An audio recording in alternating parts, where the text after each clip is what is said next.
the middle of the field. That is going to do it. 12, they're bringing the trophy home. Your Seahawks, Super Bowl 48 champions. And now an opportunity with his foot to win MLS Cup for Seattle, which he has done. The Seattle Sounders have done it. MLS Cup winners in 2016.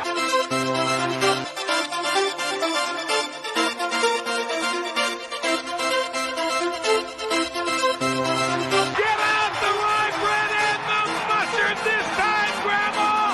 It is a grand salami, and the Mariners lead it 10-6. I don't believe it.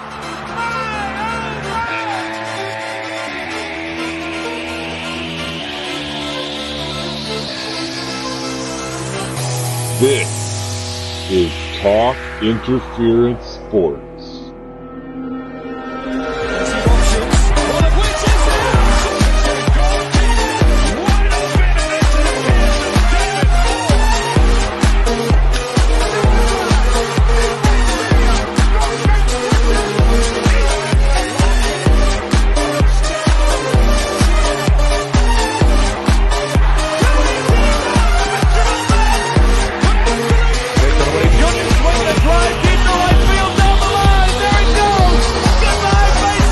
To give you the Seattle Kraken.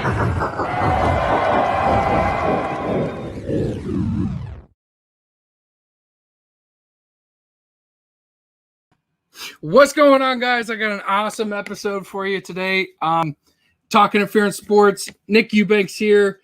Today I got Ernesto Lacayo, former, or I don't know really how to label it at this point. Let's just go with Seattle Dragons kicker, because I'm hoping he's coming back, and I'm hoping the team's still staying here. So we're gonna interview with Ernesto, and let's just get into it. I'm really excited to have you here. Thank you for joining me.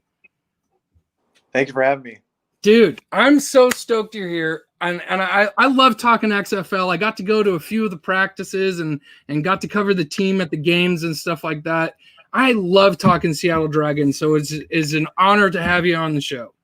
It's always fun talking XFL, especially the Dragons. There's a special place in my heart for them. Awesome. So I'm going to go ahead and just get the elephant out of the room. How has COVID been affecting you? Well, definitely right after the season, they let us go back to our homes. It was kind of strange to come back to California. I think, California got hit probably one of the hardest when it comes to shutting down everything. So trying to find the field or a gym to stay in shape was an adventure within itself. Having to jump over a fence really humbles you back down and everything just to get into fields and then getting kicked off. So you make sure you want to get warmed up before you get kicked off and get all your kicks in. But, it's been getting a lot better. The restrictions are a little bit more leeway now. So just be able to be on the field, work with some of my teammates still, and get ready for just about anything is what makes everything special. So how has obviously the XFL hasn't been around for a little bit now since the season had been shut down because of COVID, but how has training been affected by your obviously COVID, but how's your training been affected by COVID? I mean, like in the beginning, like what I was saying, it was a little bit difficult, but now, we're kind of back into the groove, kind of back into getting what we want to do as far as working together, like Brock and myself, getting that timing together. But it's good now, and we're just trying to find out how do we adjust, because, for a specialist, we're either adjusting for the NFL and what they're looking for, or in this case, the XFL, that's different rules and different sets of the training that we have to get into. So we're making sure we're balancing both the NFL and XFL rules. That way we're ready for whenever the opportunity comes. Right. While we're bringing it up, did you end up getting any NFL team workouts? Not yet. I mean, right now we were doing some pro combines here in San Diego, and out of 40 guys, I was one of the only ones that went perfect on field goals, and got some tidbits from the Falcons and the Bears, but they haven't pulled the trigger. It seems like they're doing this recycling thing again, and they're staying with guys who have been in the league, and just to be safe on that side. But once these guys don't tend to pan out, maybe they'll start looking to us and everything. But we're just getting, these hints of we're on their short list or they want to bring us in, but they just haven't pulled the trigger yet. Yeah, absolutely. So I got a comment here. Hey there, hope you get to have fans. Absolutely. I would love your input, Heather. Thank you for commenting. As we were talking about the XFL being shut down, I wanted to talk about your transition into getting into the XFL. Mm-hmm. Because I mean the XFL is not a thing right now, but it has been purchased and it possibly could be starting up again in 2021, right? Right. So before that, you were going to Hastings College, right? Yep, Hastings College and NAIA division. And you hold tons and tons of records at Hastings College. What do those records mean to you personally? I mean, just when I went to high school and then went to college, my thing is I got my degree in history, and I always wanted to make sure that wherever institution I went to, I wanted to know, the history of the football and also the history of my position and who was the best. And so every time I was able to break records and pay homage to the guys before me, it was really important. And I understand even now that records are meant to be broken, and I hope that they get broken at some point. But maybe not too soon. That way I can get into our school's Hall of Fame, which would be important to me. But that's the thing. Just being able to break these records in high school and college and even in arena, it's important to me. Just knowing of how far I've come and how the hard work is paying off, and then the future for other guys to aspire to break those records. Oh yeah, to have your name etched in, just to have another guy to break it is Exactly. exciting as well. Yeah, man. That was one of the best answers I could have had for that. I love that. That was great. So a little bit of a backstory before we get into all of the XFL.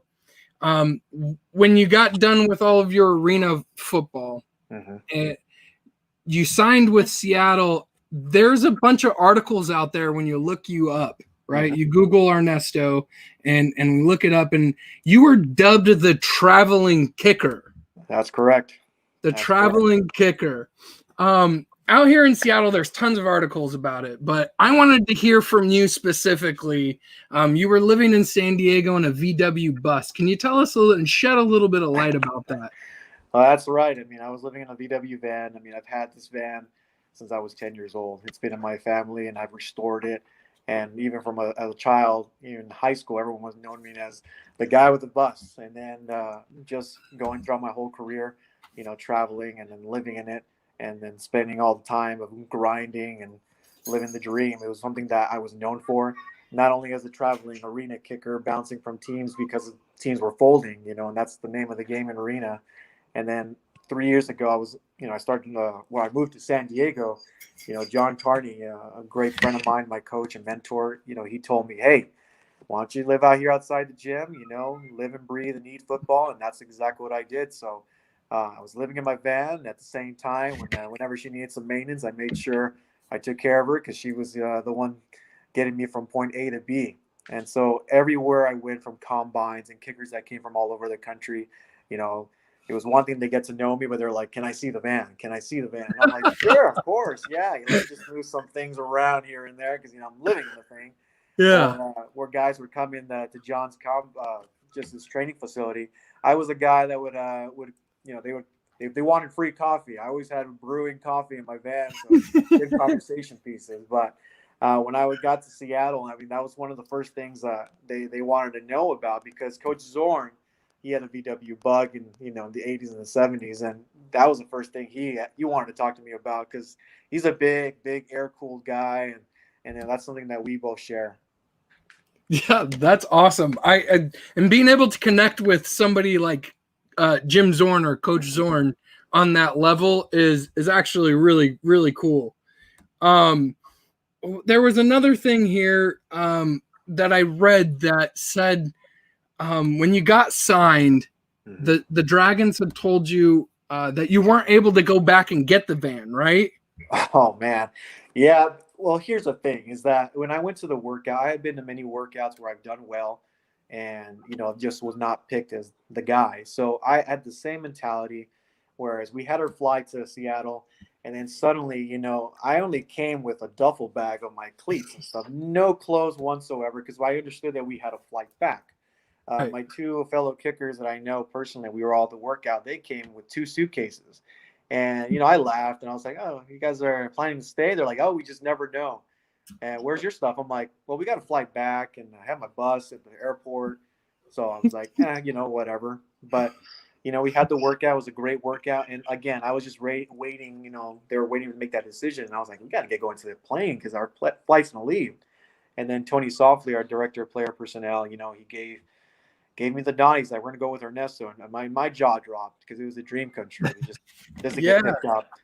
But the first thing that came to my mind, I couldn't get excited because I was thinking, "Oh my God, who's gonna move my car? And who can drive stick?" I was like, "Geez, how many friends can drive stick anymore?"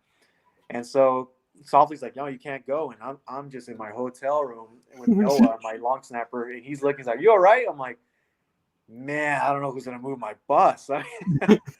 So I had to make a couple phone calls. I had to talk to Coach Zorn's daughter, who got me in contact with him. And I had not communicated anything. I was like, "Oh, Coach, hey, I appreciate the opportunity. I just, is it okay if I just go home tonight and come back tomorrow?" He's like, "Yeah, sure, no problem. We got nothing going on." I'm like, "All right." So I get back on the plane, sitting next to my buddies, and it's a lot quieter on the way back. I would say that much. Okay. Unfortunately, that's the name of the game. We're all talking when we get to Seattle, but on the way back, it's brutal. It's brutal not standing in the same row. So I made sure I got my stuff as much as I could. Got back to Seattle. I still realized I brought way too many things. And when you start living in a van, you realize you don't really need much to survive. So Minimalist, right? exactly, at its finest. So I've also run across some cool stories about you telling people about taking soles out of your shoes, and that you're talking about how you refuse to spend X amount of dollars on cleats because it doesn't really matter because you end up taking the soles out anyway. Correct. Is it worth the trade-off of the pain that you get in your foot from not wearing the soles? And can you tell me where you came up with that idea?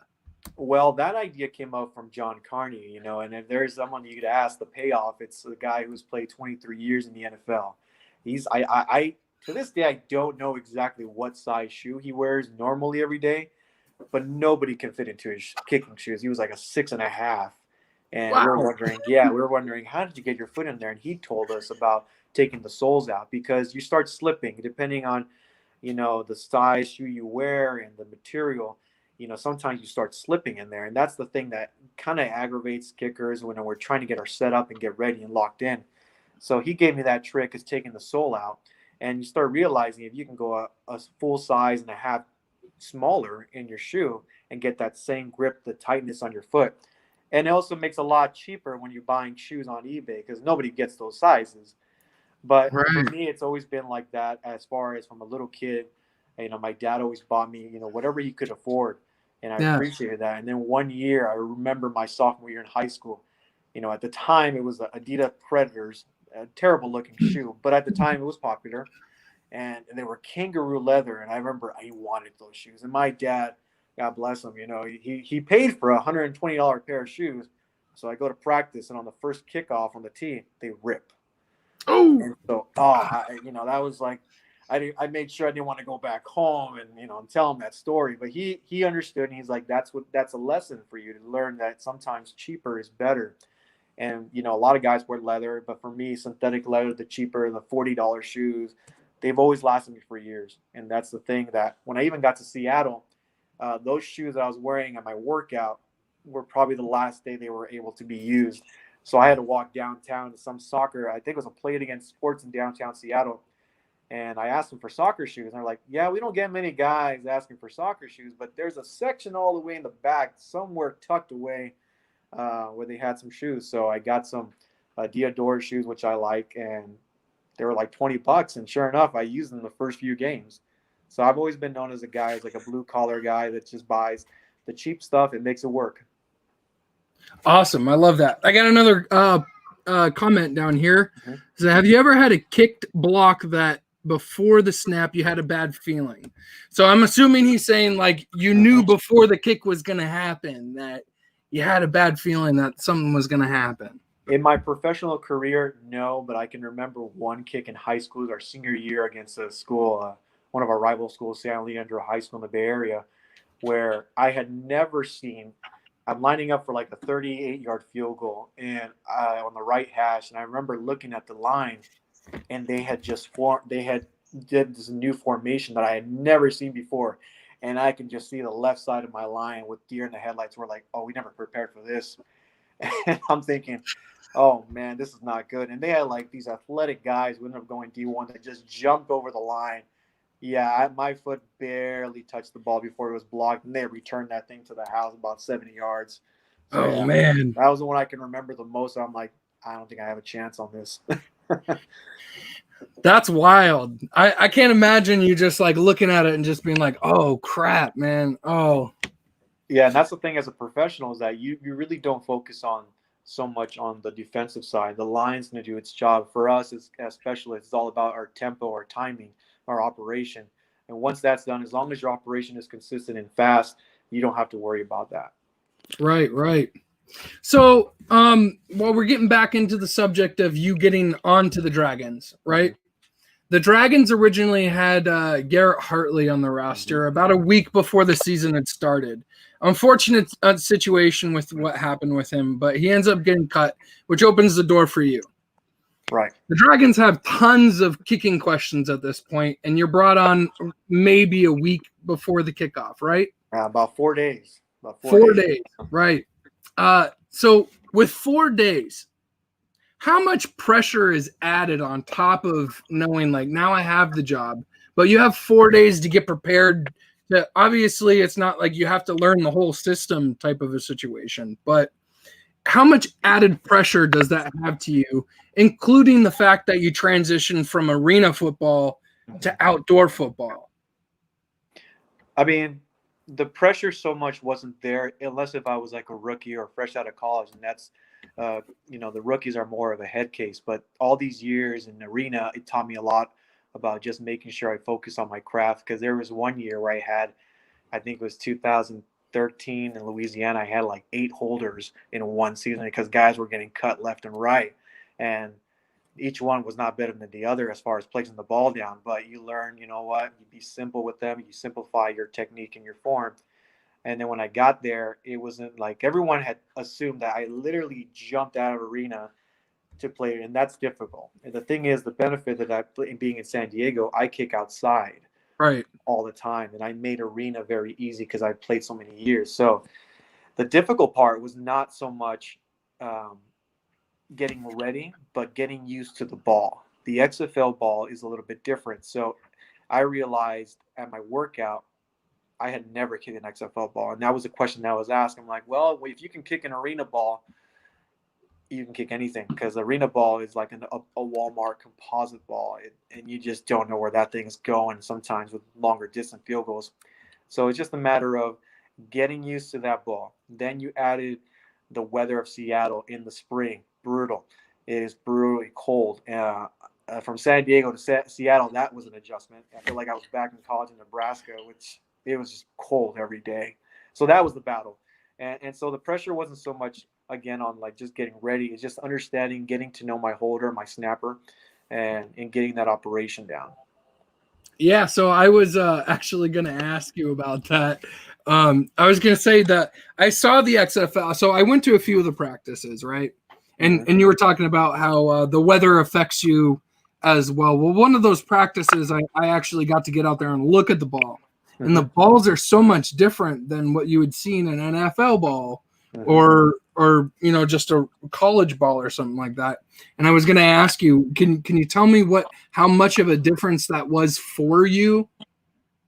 I mean, the difference that you mostly felt, I mean, I think the guys that could give you the best opinion about that are punters, because the punters were like all the punters in the XFL were great hang time guys that I know.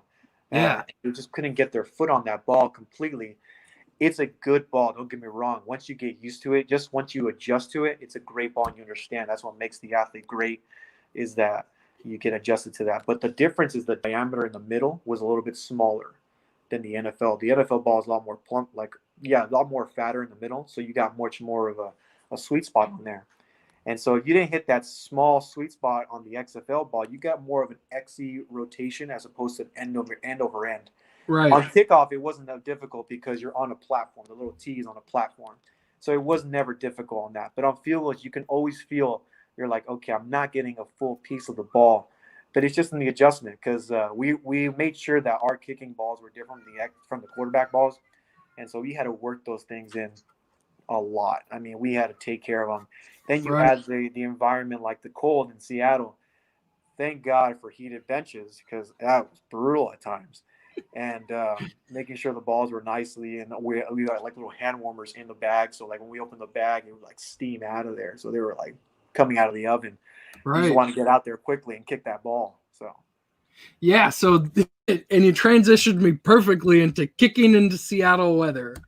I remember one of these practices that I actually went to. It was snowing outside. I don't know if you were on the team at that point, but it was snowed snowing the first outside. practice for me. Okay. Snowed the first practice for me, but I was like, this is like Nebraska. I'm good. Okay. So. All right. So kicking in Seattle compared to wherever. I mean, you spent time in Nebraska. I spent time in the Midwest myself. It gets cold and pretty crappy out there as well. So Seattle weather didn't really affect you too much? No, not so much at practice because, even though we were at the Memorial Stadium for practices by the Space Needle, right. we were going against the wind the whole time. Not so much there, but at CenturyLink, Jason Myers, the kicker from Seattle, he was the one that reached out to me, and that's the thing about the kicking community. We all help each other out. So he was giving me some pointers. He's like, when you're going towards the Hawk's Nest, he's like, that's going to have a swirl. And then Jay Feely, ex-NFL kicker, he's like, yeah, I lost my job going that way. And I was like, yeah, it's brutal. So I was like, at warm-ups, even the Dallas kicker, McGinnis, great kicker, he was like, he has a big leg. And he's like, this sucks going this way because it swirls. And that's the thing is that it's brutal when you're trying to kick long field goals going that way in the spring. I'm not sure how much it would be in the fall, but in the spring, I think that's the difficult part. Even kicking off, I had to drive the ball more, again, going towards the Hawk Nest and making sure that ball was inside, where we want it to be. Right. So did you enjoy, outside of the weather, did you enjoy the kickoff and where they had players placed in the XFL? How much easier or harder was it for you to deal with the changed rules? I mean, at first we were all kind of confused, understanding what we wanted to do, especially in Washington, the first game. I think it was a great idea. I think it was safer for the players themselves, and it allowed for return or the special teams to be more creative. For kickers, it's a little bit more of a challenge because when you're kicking outdoors or for the NFL, you're thinking one-dimensional, big ball, go as deep as you can. Where now you got to be more trickier with the ball, be more selective as far as where they want the ball placed because we couldn't kick it in the end zone because of a penalty. So for me as an arena kicker, it was very easy for me to be able to place the ball right, left, or middle because that's exactly what we do in arena. We play these little pockets of the kickoff. So I loved it. It was probably the coolest thing for all kickers to finally get that TV time by ourselves on the other side of the field when no one's with us. So it got a chance to let the fans in on the kickers as far as how they set up their styles and their techniques. So that was pretty cool. Other than that, I think everyone loved it. But the most important thing, it was safer for both the return and the coverage team. Absolutely. So I got a couple comments here. Have you had players in your league go into the NFL teams? So a few XFL players got signed. Obviously, a few of the quarterbacks did. But do you know of any of the special teams guys that got signed? Well, we had the kicker from Dallas, who was perfect of the year, Austin McGinnis. He was with the Rams, and I was shocked when he didn't win that job. And I think it's a travesty that they didn't look into the statistics all the time. But he was there. Matt McCrane, the kicker for the New York Guards, another guy that went perfect, who I know personally. He got a couple workouts, and then the rest of us were kind of like in limbo trying to figure out, because then we had the Houston kicker. He got a workout, and he was on the bottom end of the table of all of us statistically. But it's just a matter of who you got to fit the right system, and that's about it. Punters wise, I'm not 100% sure who I know. Brock almost got an opportunity with the Rams. And unfortunately, with COVID, the Rams love him out there.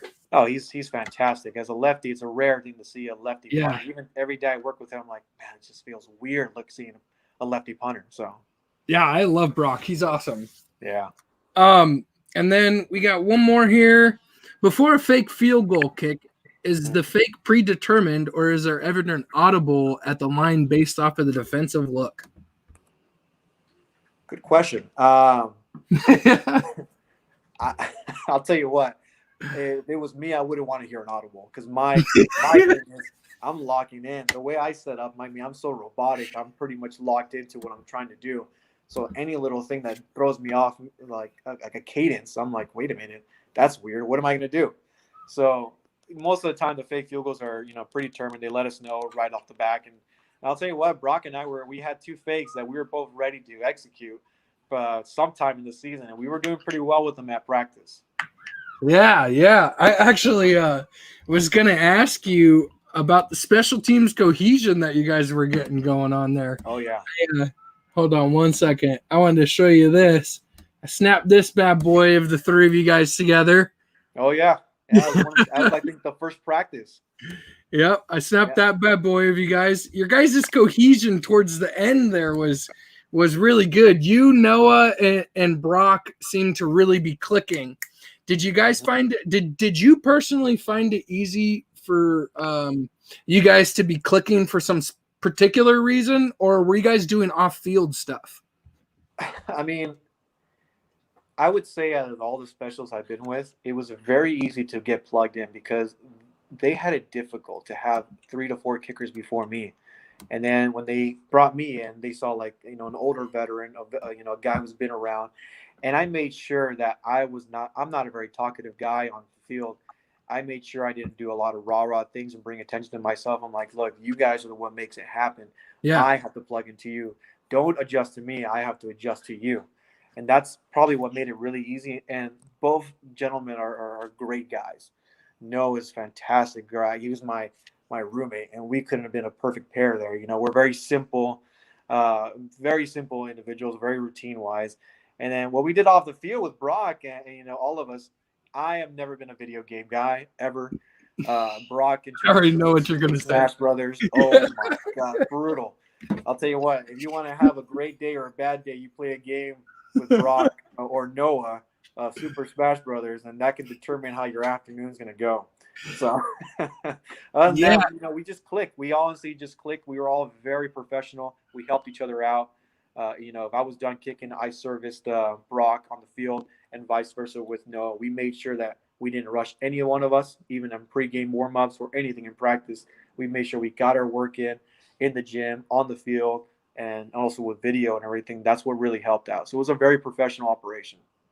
Yeah, the 3 of you guys looked great together, in my opinion, and I loved watching the 3 of you guys operate. It was really cool. Appreciate that. Thank you. We're all different characters. Don't get me wrong. You can catch me talking all the time outside the field, but when it comes to games, you couldn't get much word out of me. That's just the way I was. Sometimes that's for the better too. Yeah, it's better not to bring too much attention for a specialist. That's what I always say. So we kind of skipped over it because you brought up Noah and Brock, and I wanted to bring it up while we were on topic. But we were talking about the kickoffs earlier, and I wanted you to explain the difference between a normal kickback versus the touchback, excuse me. Right. A touchback versus the XFL touchback, which was in itself pretty strategic. And you actually got to hit one of those cool ones that rolled into the end zone in week 1, I think. Yes.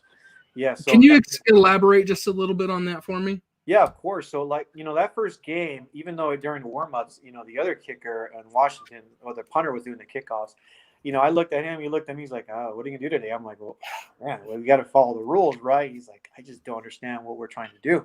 So we were all, everyone was looking at both of us as the experiment to see what's going to happen. And so for the first kickoff, I was taking my only 5-step approach, and sure enough, I put it inside the 5. I was like, okay. But then we turned it around the field, and I'm going against a 20-mile-an-hour wind, and you're kicking from the 30, which is farther back. So now you're trying to hit a 75 to 80-yard bomb. Yeah. To get it even in the end zone, and that wind is brutal. So I realized in the NFL, we look for hang time, or a good a good NFL hang time consistently consists of 3.8 seconds and above. Most of the time, a 4-second hang time and putting it 5 yards deep into the end zone. Whereas in the XFL, we couldn't do that. We couldn't put in the end zone because that's a penalty. Or you didn't get it past the 20-yard line. That's a penalty. So you're having to hit these lower line drive balls because the only two people who are moving are the returner and us. So I learned quickly, forget hang time. Just get the ball to the returner as quickly as possible because our coverage team, they want to move. They want to get going. And so it's my job to be able to place it. The corner pockets where coaches wanted me to place it. Okay, you kind of seal down the field a little bit for the returner. You put them in a pocket there. And so that was the thing, is just trying to making sure that, okay, now we know what we're doing for the XFL and making sure you had a great kick and put it in the right spot. Now, I didn't realize till after the season that I was second in the league with touchbacks. And I did realize that because I was starting to put the ball inside the 5. I was putting that ball in between the 1 and 2 yard line. The returner was like, what am I going to do? Should I catch it in the end zone? Should I take it out? So they were letting the ball go. So it would hit on the 1 and go in the end zone. But the first time I did that in Washington, I looked at the referee. The referee looked at me. He's like, I'll be right back. I don't know what's going on right now. So I'm like, did I get a penalty or what's going on? And he's like, oh, that's a touchback. And so we're like, celebrate. All right. Yeah. Okay. Yeah, this is working. So we were all confused because everyone's like, the referee didn't know either. He's like, oh, man, I'll be right back. So that's the thing. Give me a second. Let me just turn on the light here. No, that's fine. There we go. A little better. So, yeah, and that's the thing. The strategic of the kickoff in the XFL, I thought it was fun. I think it played tremendously to my ability within what I use in arena and to be able to plug that into the XFL, which gives a lot of hope for younger guys who are in the arena leagues and guys who are aspiring to play in the XFL or NFL. That's awesome that you adjust on the fly like that, man. That's really impressive. Yeah, it's difficult when you're younger because, you're in your head, and that's the thing about kicking. The longer you start playing this game, the more you start being surrounded by other professionals. Yeah. Not only within your position, you start to, build that mentality, that strong mentality and discipline to be able to make those adjustments on the fly. That's so cool. I got a couple more comments here real quick. When do you think the XFL will be back, if at all? So from my understanding, and I'm sure you have a little bit more of an in than I do, but they're supposed to be projecting for 2021, right? Right. That's what we're all hearing. And it seems like with the success of some of these high schools and college games and now the NFL that we saw yesterday, the success rate of, no positive tests, I think is going to be great. If things were getting worse, I think it'd be a little bit difficult. But the fact that all the success that's going on, I think it's pushing for 2021. And I think it'd be smart for the league to do it at 2021 because if people are going to be hungry, they're still hungry for finishing what everyone started with the XFL, and it was doing so well. And now you add the owners, it's just going to be very big and popular. And now it's just a matter of we're on limbo trying to figure out where, hey, do we go back to our respective teams or what do we do? Because a lot of us, we're working, we're training, and we all want to know exactly what's next so we can mentally prepare. Right. No, and that makes absolute sense. Do you think that with the amount of non-positive tests that there's a pretty good projection of 2021 happening? Yeah, I would think so. And that's the thing is that we're all pretty optimistic of what's going on and we're all pretty hopeful because, we're trying to, have conversations with our coaches or player, director of player personnel, and everyone's kind of telling us to hold on, to wait on everything. Because when we all left, especially the special, I can only speak of Brock, Noah, and myself, they told us next year, we want you guys back. You guys did all great. We'd love to have you guys back. So the fact that we're, Brock and I are training, we're in sync and everything, doing everything well. Once the XFL, lets us know that we're coming back in our teams, I mean, we're going to use a trip to go to Hawaii to visit Noah and start training there. We got to get all these things together because Noah's a machine. And we're all like that. We're just a well-oiled machine. Heather says, a lot of great information, great interview. He explains a lot about the game. Yeah, and I couldn't agree with you anymore. Thank you, Ernesto, for being here. Of course. How many games do you play and what stadium? So that's a good transition into one of the other questions that I had for you. Seattle is pretty well known for having a big bolstering fan base and a very loud fan base. What was it like for you to play in CenturyLink Field, and what was your opinion of the fan base there? Electric. If there's a word that could describe the fans and the experience, is electric. Not only did we get a chance to play for a legendary coach, and then the day before that of our walkthroughs, we get to meet, Steve Largent. What a treat! I mean, I got a chance to meet the guy and everything, and even just shake his hand. You're just like you're in the presence of, you're in holy ground, right? I would say on hollow ground there, and then meeting him was awesome. And then on game day, even though the whole stadium wasn't packed and we had close to 30,000 in just the lower part of the bowl, never in my career have I ever experienced the sound. That sound of the fans. Usually it's quiet when the home kicker is about to do his thing, but I couldn't even hear myself count my steps back on kickoff because of how loud it was. And I'm like, this is insane. And so now I'm having to think, because I'm pretty good at blocking sound, but there is nothing that has ever come close to in my career that I've heard that sound. And it's something that I will take with me to my grave and remembering, because even at St. Louis, a packed and great fan base there of an inside stadium, it was packed. It was not as loud as what Seattle was, even at that capacity. That's so awesome, man. So I got to go to that first game, right? And they handed in CenturyLink, and they handed out all those orange towels. Yeah, they had whipping around. That was just this sea of orange towels whipping around was so exciting. Yeah, and the moment I got there, it's kind of hard for me to break away from my routine, but being around, downtown, everywhere you went, they were very excited. Everyone was really behind the Dragons. And that's what's pretty cool. We took the monorail every single day to practice, and people were always excited to see us. And that's what we can ask for as players, because it amps us up. It inspires us even more. For me, I've always loved, that phrase or quote from the Gladiator movie. You got to win the crowd. You win the crowd, you're set. So that's the thing that we all enjoyed. So we previously just talked about it a little bit, but The Rock and Danny Garcia, they bought the XFL. Now you have, you're old enough to have seen the first XFL. Oh yeah.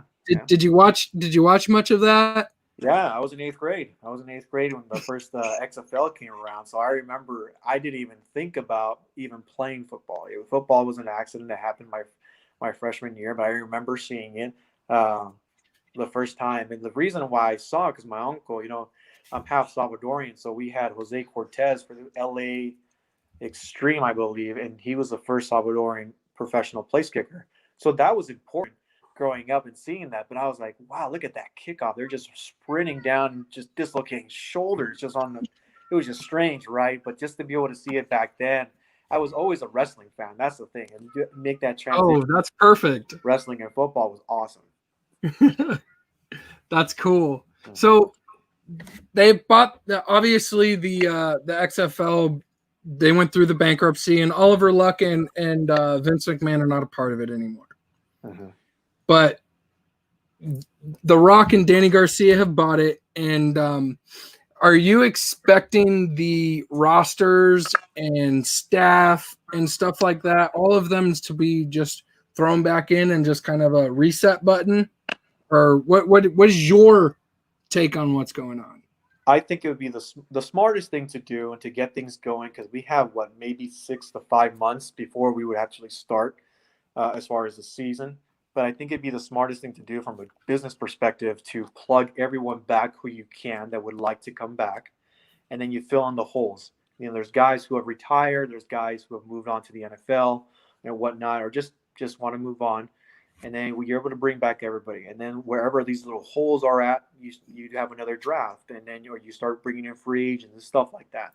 That way you can get things going quicker and get everything set by the time you get training camp. I don't think there will be a bubble based on what's going on with all these all these games now. I think it would be successful. And I think it'd be a travesty if we don't go back to Seattle. To be able to play in a bubble is not the same as playing in CenturyLink. I mean, Right. that's the advantage that you want as a player. Right. Heather says, do you agree with the NFL fans or not having fans during COVID? So we're kind of in the same ballpark of what we're talking about. What's your opinion on fans being in the stands right now? You could say you prefer not to answer if you don't. No. Looking at it this way is that we were supposed to play that game Yeah. against New York without fans, and we were thinking, wow, that's going to be just like a glorified practice. Right. It's just going to be weird. You're going to be able to hear the echoes and stuff like of us basically playing. But I think what makes the whole experience, not just from a player perspective, but from a fan, is just having fans, being, having that energy and being excited for the ups and the downs of the game is what makes not only just football, but sports itself. And I think it's weird to see no fans, and it's weird to see some fans. It's just not the same. But I hopefully, as time gets better, we can see all those fans return to the football because they love it. Yeah, it would be awful. I'm me being in Seattle and as huge of a Seattle sports fan as I am, and you knowing, being a Seattle player, that the fans are nuts and rabid, and I just can't imagine what the Seattle Seahawks is going to be like this season with no fans. Right, and that's the thing as a player. Like for me, I think it's amazing to see, not only just fans but kids on the field or kids in the stand. Yeah, I've always looked for the kid that looks a little bit like, I don't know if I should be here. He's a little nervous. I'm one of those guys that like to go up to them, be like, I'll give them a ball or something, and just to see their face and reaction. That kind of those moments that players have with kids can go a long way as far as their imagination, their dreams of aspiring to be not just athletes themselves, but whatever they want to do. Those are memories that'll be engraved in their mind. Right. I love that, man. That's great. So as we're winding down, we're getting down to the end of the interview. I want to go over, so I'm going to call it XFL 2.0. What are some of your XFL 2.0 memories, some of the best ones that you had? And I'll bring up a couple that happened around the league, and I'd like to get your opinion on it. I mean, the best thing, obviously, the first game in Washington was amazing. Just to be able to kick off the XFL, to be able to represent not only my family, my friends, my schools, to bring, pride to my schools and being able to help the kids that went to my college and my school, my high school, to just inspire them to keep chasing their dreams. That was awesome. Again, I always go back to that first kickoff in Seattle. Nothing like that. In fact, a fan just sent me a video from the fans' perspective, that kickoff, and I'll eventually post that up. It's amazing. You can hear that sound. And then for me, I remember in the first game, just rewatching that game, people think, "Oh, were you mic'd up when you put your hand?" I'm like, "No, I just can't hear myself." That's the thing, because I'm like, it's like ringing in my ears. I'm like, this is insane. So that's one of the great memories, and just being able to, to do my job, kick off every time, the field goal, the 47-yard field goal in Houston, just all those things, just amazing. Awesome. So there were some things that happened around the league that weren't necessarily Dragons related, and I wanted to know if you had seen them and what your opinion about it was. Okay. So the New York Guardians explosion on the sideline. What were your thoughts on that? Oh man. I was watching that in the room with Noah, and when that happened, it was like a shock. It was like, oh no. That's like, if you look at it in a wrestling perspective, that's breaking kayfabe. That's breaking all rules. You don't do that. You don't throw anybody under the bus on live TV. And we're just like, wow, they have it bad there. And sure enough, I mean, just talking with some of the guys, they're even though they were doing well, they didn't enjoy their time there. But just seeing that, it's something you don't ever want to show kids, to be able to do that, because, it's a team sport, and you're going to go through ups and downs, and you got to take your licks. And sometimes as a kicker, you learn it's better to keep your mouth shut and just keep on playing and making those adjustments and do what you can. I like that. That's a perfect answer for that. This one is Dragons related. Mhm. What'd you think about Dylan Day's F-bomb? Oh man, and nobody knows. I was literally a yard in front of him on the bench, and I remember when that happened. And I was looking up, and I'm trying to look at something else, but then he's a massive guy, Yeah. and they were right there, and he drops it, and at first I didn't catch it, and so he walks away, and I look over. I think it was John or a returner. I was like, did he just drop the F-bomb on TV? He's like, yeah. He's like, well, I hope they don't bring that. I hope that's not live. And sure enough, it was live. But you know what? That's the thing. I think what was awesome about the XFL is that they got a chance to be in the inside of the sport. I think people would be crazy to think that those things don't happen. Unfortunately, that's just the part of the game. And that's just the energy and the passion that players have. There's guys who respond like that. But unfortunately, I think the XFL wasn't ready for that first game.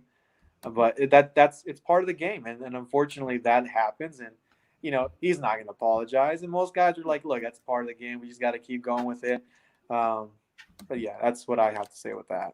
What was it like for you personally? I don't remember if anybody actually came up and interviewed you personally, but what was it like for you having the sideline reporters on there? Did you enjoy it? Did you think that it was cool getting the fans some perspective on some sideline? They were playing or calls over you could hear Jim Zorn making calls. What was your opinion on that? I think it's interesting, and I know that it's all about being revolutionary with the sport and bringing some more insight in the game. But the whole play call thing, you got to be careful, because now you're just stealing things. You got to start disguising. Now, when it comes to the players, I think it's great to interview players. It's what we didn't like as players is when they were getting interviewed for negative plays. Yeah, so there was this one where I don't remember who it was, but it was a kicker, and he had missed a field goal. Mm-hmm. And after he missed a field goal, they came up and were like, "Wow, what happened?" It's like, dude, come on, man. Oh, that was brutal. That was Tyler Rossa from the Washington. I remember I looked over and I was like, "Oh man, that's brutal." Because I was at that game. I looked over. I'm like, why are they going to interview him for that? But they didn't interview him for the good makes. I'm like, that's not fair. Yeah, because the kicker, we're already mentally. It's a mental game for us already, right? And you make those adjustments. Even when you miss it, you're walking back and you're making those mental adjustments to forget it. So when I saw that every game when I was playing, make or miss, all the makes that I was doing, I was like, I'm just gonna keep walking. Just keep walking. Everything, because they weren't gonna interview me, but I think they understood. They're like, I don't even think this kicker speaks. So they were seeing the way I was at my warm ups, and they're just like, I don't know about this one. I was like, stay away from that guy. Yeah, I was just like that. Yeah, I was like, I don't speak very much. I'm like, yeah. So Heather says, hold on one second. Who's your rival team? Well, I don't know if the Dragons actually had a rival team, but who would you say, in your opinion, was a rival team? And this doesn't even have to be XFL. Shoot, man, you played in so many leagues. Oh, man. I have a lot of rival teams. But I would say in the XFL, if there was a rival, it would have been probably St. Louis. Okay, I like that. I think the fans were going back and forth as who's the loudest. It was the loudest, right? And from a perspective, that was a very good game, because once we made that adjustment at quarterback, if we would have had that in the beginning, I don't think St. Louis would have beat us. I think it would have been a close game, even still closer, because even Houston was scared when BJ was in. Yeah, when they brought him in, and I felt like he was carrying the team up to a good momentum, man. Right. It was very impressive to watch. Did you get to see the beer snake? No, I don't think that was against us. I think that was against St. Louis, but that's awesome. You heard about it, right? Yeah, I heard about it. I saw that. And in arena, I see fans are creative. I've heard a lot of creative comments from fans in arena. I think in arena, they know everything, probably your social security number too. They know everything about you. Yeah, they know if you've been divorced, they know about that. They'll bring it out on you. That's how close they are to you. So I think that's awesome when they brought that. And I think Seattle, they were embracing the whole. I've never watched the show, and to Travis today, I've never watched the show of Game of Thrones, but my God, they were really behind that there. Yeah. So I think it's awesome when fans get creative. That's what makes it. I can't remember which game it was, but they had somebody come out and they were waving the flags around down pregame, and they had like fire shooting out, and the blonde girl dressed like one of the actresses from or was that her? I don't remember. Yeah. She actually follows me on Instagram. Yeah, I know exactly what you're talking about. But I mean, I was more distracted with always seeing like Shane McMahon or all these wrestling guys. I'm like, wow, I remember seeing. Oh wow, they were there. Yeah, Shane O'Matic was in the one. He was at Washington. So I was like, wow. I look back and I'm like, huh, Shane O'Matic, his neck is huge. That's crazy. Yeah. That's cool. Well, let's move on from the 2.0 and give me what you think XFL 3.0 expectations will be, and then we'll close the show out. Well, we're still trying to figure out it's XFL 2.1 or 3.0. We're all trying to figure those out. But I think 3.0, wherever you want to call it, it's going to be so much more fun than it already was, because you add the factor of The Rock. And I think the WWE presence will still be there, but just everything that he touches seems to turn into gold. And I think it's going to be fun. I think for us players who are looking for that opportunity to not only play in a spring league, but to make some longevity out of it, it's going to be very exciting. And if we can have the fans back and play on our respective teams, they're the ones that make everything. And when it comes down to any sport, any level, the fans are the ones that make the sport, that make it exciting for us, and ultimately all the memories. Awesome. I love it. I'm excited. I can't wait for XFL 2.1 or 3.0 or whatever. And I don't even care. They just need to bring back the Dragons. Anyone else? Let's keep the Dragons here. I agree. Ernesto, I cannot thank you enough for doing this with me, man. It would be great to have you on some other time. I love talking with you guys. Yeah, all of you guys players from the XFL, man. It's so exciting. It's important that you guys have us and everything, because we're excited and we love doing it. Love talking XFL football and just getting, with the fans and radio shows and talk shows. It's awesome. You guys are the ones that make it exciting for us and give the insights. So keep doing the great job that you guys are always doing.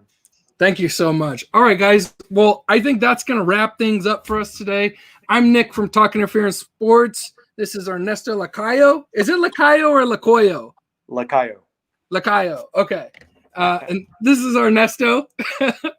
And I'm very, very much excited for the next season, man. And guys, check out the next episode that I'm going to have here in the next 10 minutes. I'm going to be talking to Big Low from Seattle. I don't know. Do you know who Big Low is? Lawrence Andreski? I can't say I do. Seattle super fan. So we got him coming up next. So awesome. Thank you. Guys, check out the next episode. We're out.